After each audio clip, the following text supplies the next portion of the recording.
Bonjour à tous et bienvenue sur ma chaîne. Aujourd'hui, nous allons parler de 5 habitudes alimentaires que j'ai prises depuis que j'ai démarré une alimentation IGEBA. L'alimentation IGEBA, pour ceux qui ne connaissent pas, c'est une alimentation qui vous permet de garder votre niveau de sucre dans le sang stable.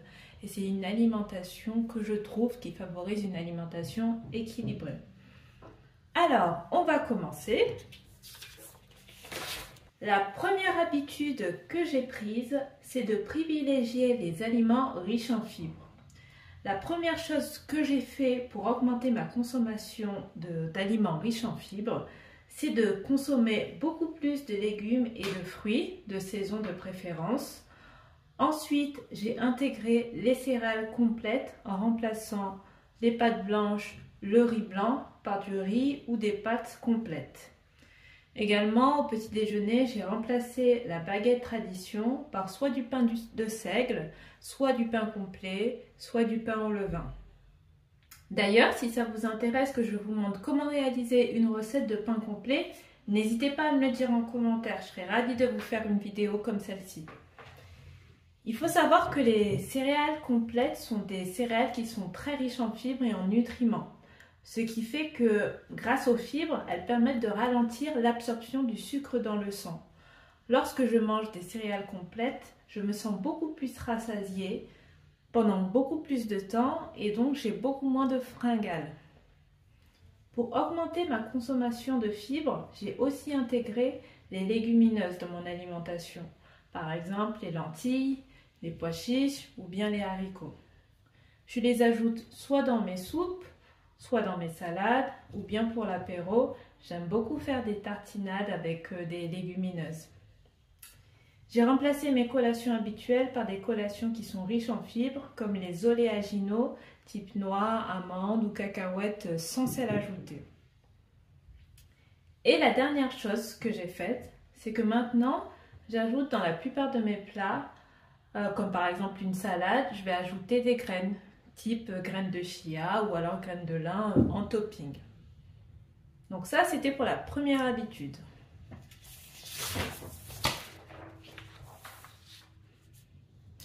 La deuxième habitude que j'ai commencé à faire, c'est de manger suffisamment de protéines à chaque repas. Cela m'aide énormément à me sentir également plus rassasiée et plus longtemps, notamment au petit déjeuner. Maintenant, j'essaye de consommer des protéines. C'est quelque chose que je ne faisais pas avant. Maintenant, j'essaye de consommer donc soit des œufs, soit du jambon, soit par exemple, ça peut m'arriver aussi de consommer du skyr, qui est un aliment qui est assez riche en protéines. Les petits suisses aussi également, c'est un aliment qui est assez riche en protéines. Et donc je consomme des protéines de source soit animale, soit végétale, car en fait les protéines également, elles aident à ralentir la digestion des glucides et c'est ça qui va vous permettre de maintenir votre satiété. Les protéines, vous en trouvez donc dans les légumineuses, dans le poisson, dans les œufs ou bien encore dans le tofu ou comme je disais tout à l'heure, dans le skyr.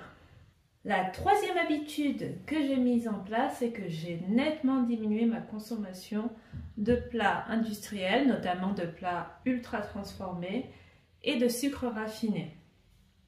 Avant, je consommais énormément de plats surgelés ou alors des biscuits industriels. Souvent, ce type de plats sont très riches en sel, en gras, en sucre et ils apportent que très peu de nutriments pour le corps. En plus, ils sont souvent bourratifs sur le moment, mais après, en fait, finalement, j'avais faim quelques heures après.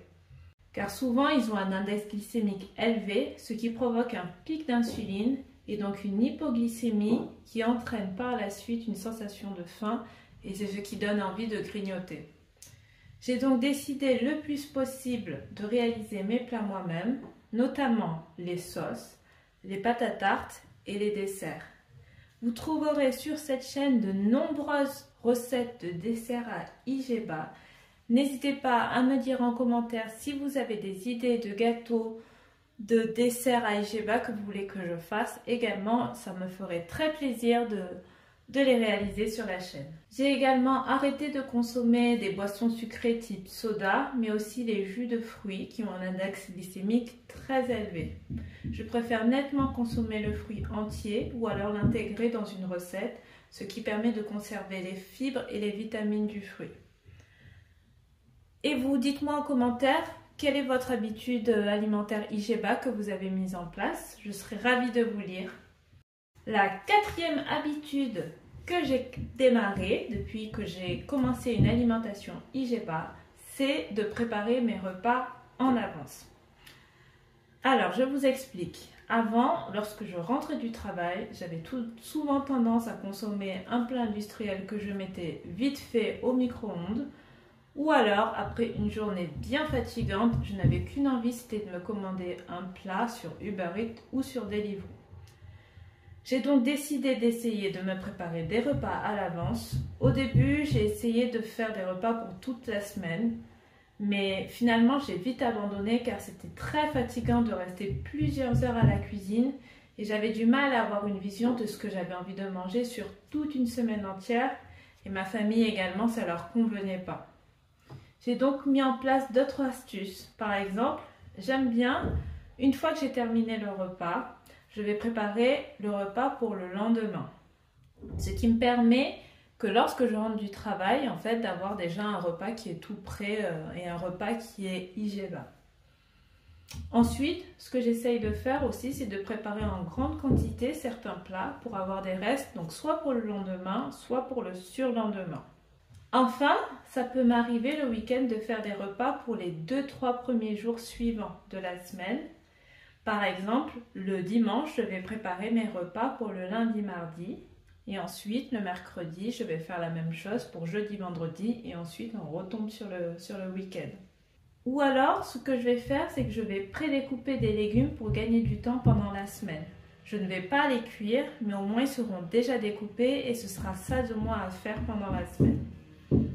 Et la dernière chose que je fais pour essayer de cuisiner à l'avance, c'est que donc le week-end, je vais faire plusieurs plats et je vais les congeler. Comme ça, dans la semaine, lorsque je rentre, j'aurai toujours au moins un plat équilibré à manger après le travail. La cinquième et la dernière habitude que j'ai prise est que j'ai changé la composition de mon assiette. Pour la plupart de mes repas, je vais mettre la moitié de légumes, un quart de glucides, en priorité des glucides complexes, et un quart de protéines, donc soit des protéines animales, soit des protéines végétales. Avant, lorsque je cuisinais, je n'intégrais pas forcément des légumes, ou alors en très petite quantité.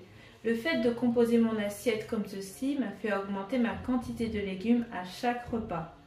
Maintenant, lorsque je me demande ce que je vais manger, je compose mon assiette en fonction du légume que je vais manger, enfin du ou des légumes que je vais manger, et non plus en fonction des glucides. Par exemple, avant je me disais, qu'est-ce que je vais manger avec des pâtes? Et souvent je mangeais des pâtes ou du riz avec de la sauce ou avec de la viande sans ajouter de légumes. Maintenant, je me demande d'abord quels légumes j'ai envie de manger, et ensuite, comment je vais accompagner ce légume? Ce qui me permet d'avoir toujours des fibres dans mon assiette et ça m'aide à être rassasiée beaucoup plus longtemps. Également, si j'ai envie de me resservir, je me resserre toujours en priorité des légumes. Et ensuite, j'essaye de voir si j'ai toujours faim ou pas. Et pareil, je commence toujours mon repas en commençant par manger mes légumes. Bien sûr, j'associe des lipides, mais voilà, c'était pour résumer. Voilà, je vous ai donc livré les 5 habitudes alimentaires IGBA que j'ai prises depuis que j'ai commencé ce type d'alimentation. Dites-moi en commentaire si vous connaissiez ces habitudes. Dites-moi quels sont vos alimentaires IGBA que vous réalisez depuis que vous avez démarré cette alimentation. Je serai ravie d'échanger avec vous. Et je vous dis à très vite pour une nouvelle vidéo à IGBA.